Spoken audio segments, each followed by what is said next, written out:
So today I've pinned my daughter down. I want to ask some questions that I've been meaning to ask for ages since I come out of the coma, and questions I want answered.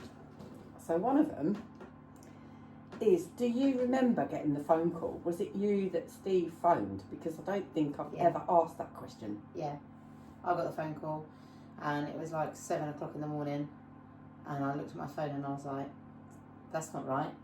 I answered the phone and he said, I then phoned my sister, spoke to my nan, so on and so forth. Trying to then wait for another phone call to find out what was actually going on, or not having a clue actually what was going on. Trying to figure out a flight, trying to figure out whether we could come, whether we could not come, and what was going on next. So had he actually said I was in a coma? No, he said they'd taken you through and that it wasn't looking good and that you were really ill at that point. Oh wow, so you still didn't know? Not quite at that point, no. Wow, that must have been so scary. I think the worst part of it was being so far away and knowing that we couldn't help. It's even just be there with him. I know I asked Steve, had he phoned his daughter Steph and told her, and he doesn't remember. So I don't even know if... I think he was in such a blur. It was just all a bit of a... It's even still now, 7 years ago. But like, it's just all such a daze. It doesn't even really feel real now. It just feels like it's always been like this. Yeah. And then that first day you came up to see me. The first day we come to see, we didn't arrive till late on the Wednesday. It was a Wednesday night, and we arrived really late, and the visiting times were over, so we had to wait till the Thursday morning. Thursday morning we got there, and we see you through our, as I say, my McDonald's drive-through window. Picked up the phone to try and talk to you, and it was just heartbreaking. Just expecting you to just talk back, chase me in your slipper, just, I don't know, anything, just wake up.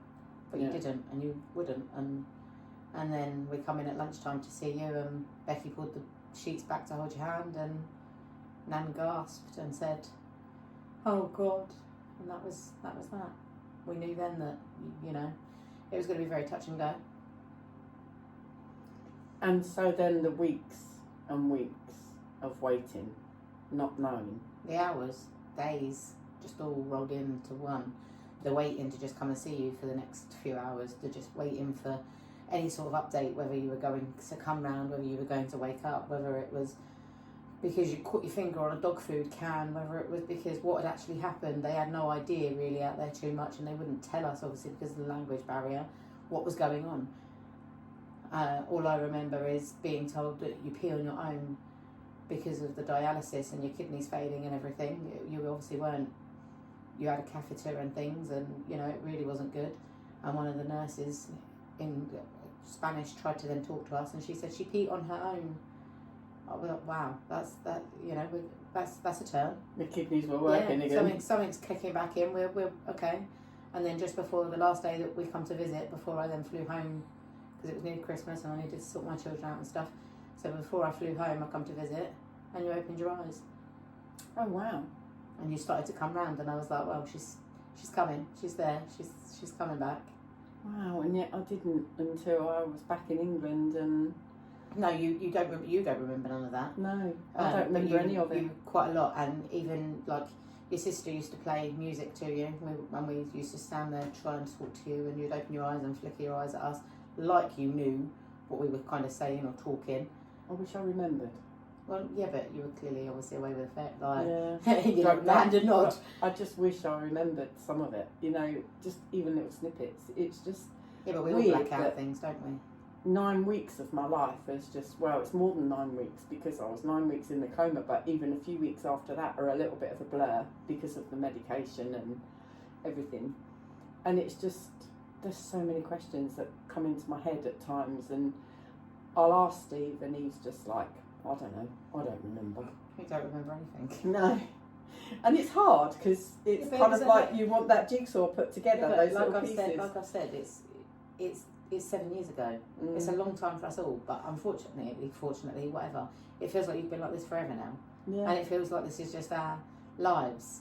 But, we've got through it, and at the time I didn't know how we was ever going to get through it, and being told that you was never going to make it, and, you would have no life, you'd never walk again, you wouldn't do it. Like, no, you've done. I've proved them all wrong. You've done and you do, and you know, you just keep going still. So it's just a different way of life, and it's just about adapting, which, you know, you have.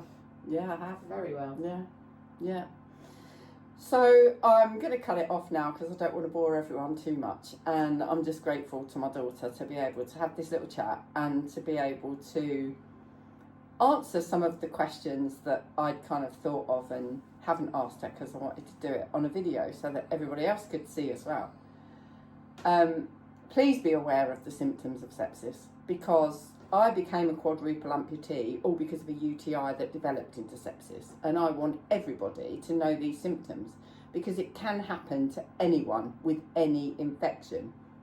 Watch out for slurred speech and confusion, extreme shivering and muscle pain, passing little or no urine in a day, severe breathlessness, it feels like you're going to die, skin mottled or discoloured, cold skin to touch or cold hands and feet. And watch out also, if you can, check for lower or higher blood pressure than normal, higher or lower temperature than normal. They are red flags, and you need immediate treatment at hospital because you need IV antibiotics and fluids. It's the only way to save you from dying from sepsis. And you need to ask the doctors, could it be sepsis? Absolutely. Take care. Thanks for listening. Goodbye.